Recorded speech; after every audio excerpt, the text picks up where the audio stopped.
This is me. Hi. And greetings, fellow Insomniacs. It is your friend in fright, good old Chunky Larry. I'm here at the Sinister Halloween Con with Catherine Corcoran, who may be most famously known for hanging upside down and being sawed right down the middle. Spoiler alert for the Terrifier film. But you've done so much more than that. I appreciate that. And the thing I really want to talk to you about is your independent spirit. Okay. And working with Trauma, working on Return to Nukem High 1 and 2. Oh, thank you. To me, that's... I mean, don't get me wrong, Terrifier's, Terrifier.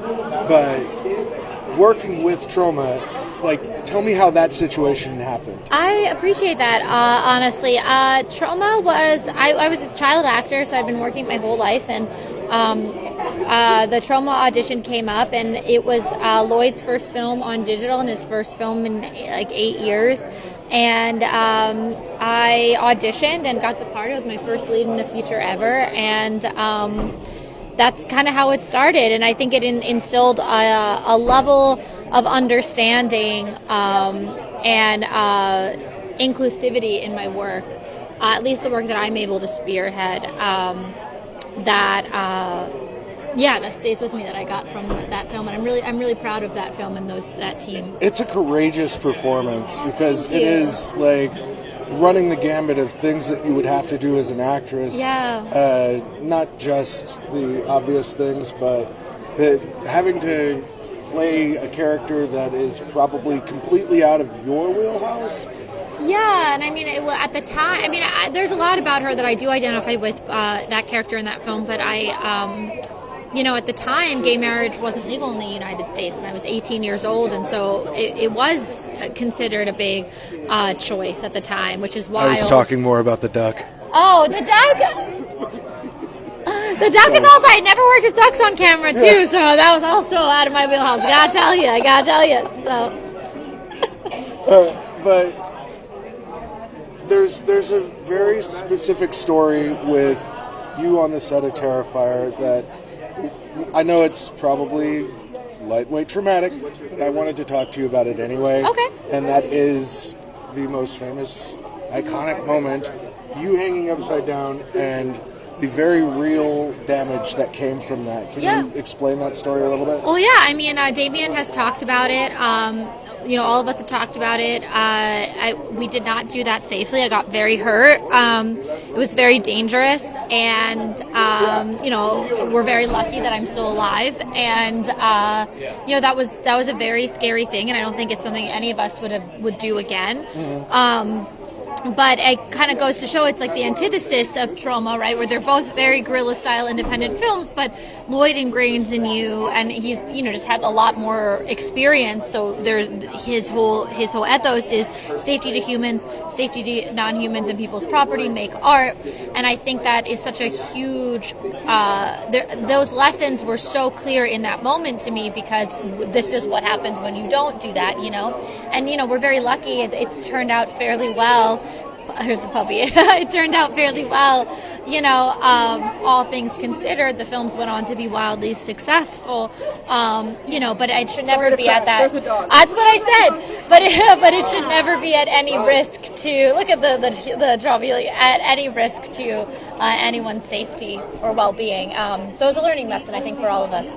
And so, for you as a woman inside of an industry that is male-dominated, specifically the horror genre, what are some changes that you would like to see done in terms of the horror genre for women? Oh, these are such great questions. Pay equity, first and foremost. Women in general make 72 cents to the dollar for every male paycheck. In the film world, that's even more so. In genre, that's seen disproportionately. By and large, the men in genre, particularly the men who play the serial killers, make much more than the women, regardless of experience. I think that needs to be changed radically. I'd like to see, especially in the indie space, I'd like to see more safety and regulation. I think there's just, even if you go to film school, there's just not, you don't learn unless you do and unless somebody shows you. And, that's such a huge thing that I'd like to see improved upon. I'd like us to, it to be easier to understand and to learn, so that our sets can be safer, so that things can be regulated better, so that we can make our insurance. I'd like to see that happen. I'd like to see people invest more in projects so that we can get the benefits that we see, that we can make our insurance. I'd like to see the streaming model change so much so that we can earn a livable wage. There's so much I'd like to see improved upon, but we're working on it, baby steps every single day. This is what happens when you go to the trauma camp. You learn the system. And it is film mood camp, and we are all of us that have gone through it. You can see that at those, and you can see like the real change makers in our industry. A lot of them come from trauma. Trey Parker and Matt Stone this season of South Park, more than ever, they are such disciples of Lloyd, and you are seeing it in real time and affecting all of us in this industry in a positive and powerful way in real time. Not just as advocates for free speech, but also as filmmakers setting their own terms and paychecks that they deserve. Trey Parker and Matt Stone are huge on that. James Gunn is another one now, and also still includes Lloyd in his work because he talks about how that indie spirit has been such a huge part of his career, and the people that he works with, some of them came from trauma to this day. Samuel Jackson, Marissa Tomei, the list just goes on and on and on. Kevin Costner, the list just goes on. Billy Bob Thornton. And I think those of us who have gone through that really do carry that with us with such a badge of honor. And you can, even if it's not something that we lead with, it's definitely something that you see in the work that we all spearhead. And I think that's such a legacy, and I'm so proud to be a small part of that. This has been, I know this is going to be a short conversation, but you are amazing. You are amazing. What great questions. Seriously, I was not expecting it. I'm so grateful to be able to talk to you. Thank you so much. I've held off, but I knew that this was going to be awesome. This was fantastic. It was so nice. Thank you so much. Thank you so much. Those were great questions. Thank you. Dude, legitimate.